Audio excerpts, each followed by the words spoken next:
Today on Peppercoat Barbecue, I got a 9.5 pound Boston butt on the Oklahoma Joe Bronco, and I'm going to share with you 14 things I wish that I would have known sooner about making pulled pork barbecue. I went with 14, not 15, because there's always another lesson to learn in barbecue.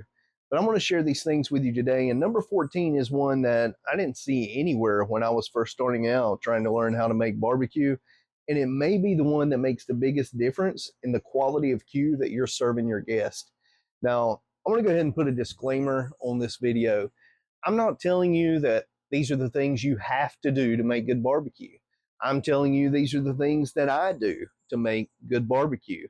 If you have an Oklahoma Joe Bronco like I'll be using, or a drum smoker, then try them. They're probably going to work for you.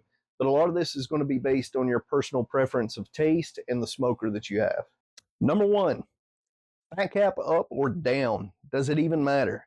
There's people who will say, you'll ruin that barbecue if you don't run that fat cap up. But I've done it both ways. On the Oklahoma Joe Bronco, it really doesn't matter. Probably on another drum smoker, it doesn't matter. Your heat source is coming from underneath, so I typically run the fat cap down because, rule of thumb, keep the fat cap between the meat and the fire source. If I'm running on this vertical stick burner, then I'm absolutely keeping the fat cap down. If you have an offset, then you need to just do a biscuit test and see how the heat's moving through your chamber. And if they're burning on the top, I'd probably put fat cap up. If they're burning on the bottom, then fat cap down. Number two, trim. Don't hate me. With fat cap, gone. That's right. I cut it off. I can't eat it. I'm just going to peel it off and throw it away when the barbecue's done. So I get rid of it before I ever start. I know that on my smoker, and again, know your smoker, yours may be different, but on my smoker with the diffuser plate, it's not going to burn the bottom. It's not going to overcook. And now I have usable, edible bark even on the bottom of my barbecue. Number three on the list is, do I inject? And my answer is no. I've tried injecting. I've done it with apple cider vinegar, apple juice, pineapple juice, barbecue sauce, butter. It's not a turkey. Turkey's dry. It needs the injection. Maybe if you were doing competition, but for backyard barbecue to make your friends and your family happy, there is plenty of fat and connective tissue in here that's going to break down during the cook, and there's no need to inject. Number four, what do you use for a binder? I've used olive oil, mayonnaise, mustard. I even tried Pam. The only real difference that I could tell was the color of the bark when it was done. It did make a difference in the way it tastes, and I found I don't really need it. Number five, should I dry brine or wet brine my barbecue? And how should I season it? So I'm going to take care of both of those in one easy step. I like to do a dry brine with some sea salt, coarse sea salt. You can use other salts, but I just think the sea salt gives it a little different flavor in the end. I put a nice heavy coat of salt. Once I get through with the salt, I go back with a nice heavy coat of coarse pepper, and I will stick it in the fridge. I like to do this 12 to 24 hours before it goes on the smoker. Number six, what's going in that charcoal basket?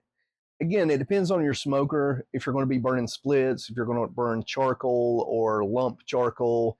I personally like to burn lump charcoal in the Oklahoma Joe Bronco.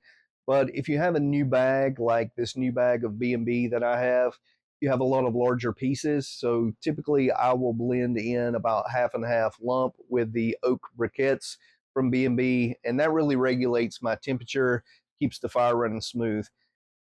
I like to add a few blocks of pecan and cherry. Gives it the flavor profile that I'm looking for, that I like. And when it comes time to light the fire, just put a little fire block in the side, light it, give it 30, 45 minutes, you'll be ready to go. Hey, and if you're in a hurry, little tip here, just use a little blower. Get your fire started a little quicker. Number seven, heat range. I usually set my Inkbird thermometer between 225 and 275, but for me, that perfect temperature, the Goldilocks temperature, is going to be between 235 and 250. Number eight's a quick one. Water pan? No. Not an Oklahoma Joe Bronco. We don't need it. There's not a lot of convection coming through the chamber. It holds a lot of moisture. No need for it. If I'm using a stick burner or if I'm using my vertical cabinet back here, then absolutely. But in the Oklahoma Joe, no. Number nine, spritz. Again, just know you're a smoker. But for the Oklahoma Joe Bronco, no. If I'm cooking on the stick burner, yes. Number 10, wrap. I smoke all of my Boston butts for 6 hours, take them off, and then I wrap them. Do you use aluminum foil, butcher paper? Do you put it in an aluminum pan and put foil over the top? Do you add any liquids in there? I've tried all of these methods. To me personally, my experience when I wrapped in aluminum foil or when I put it in a pan with aluminum foil over the top, there's so much moisture, it's steaming in there. It kind of destroys that bark that you've worked to make over the last 6 hours. So I just use butcher paper. So I'm wrapped. I set this in a pan, and that is very important for the next step because number 11, I finish in the oven on 285 degrees. Don't worry about finishing in the oven. Nobody's ever said, how'd you bake that barbecue? Okay, it's still got your smoke flavor. All we're doing now, we just need some controlled heat to finish out this cook. 285, internal temperature right now is at 156. So this is probably going to take about another 3 hours and we'll be done. Number 12, what's the perfect temperature? I don't know, but 203 works for me. Number 13, the rest and the hold. I turn the oven off, I leave it setting for 2 hours, I pull it out, pull the barbecue, chop it up, and then serve it. If you're going to have to take it to an event, you can hold these for a long time. Just put them in a cooler or leave it on warm in the oven. Best tip I can give you though is to not pull it until you're ready to serve it. Finally, number 14, the one we've been waiting for, the one that may increase the quality of your barbecue above any of the rest of these. You've worked so hard on this to get that bark, to get it nice and tender. You've retained this moisture. Now, before you serve that barbecue, when you're pulling it apart and chopping it up, clean out the nasty. That's number 14. That's right.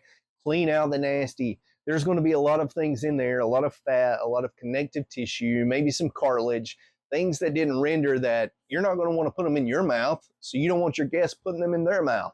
Get them out. People's going to appreciate it. They're going to eat your barbecue and say, man, this is the best barbecue I've ever had. And that's exactly what you want.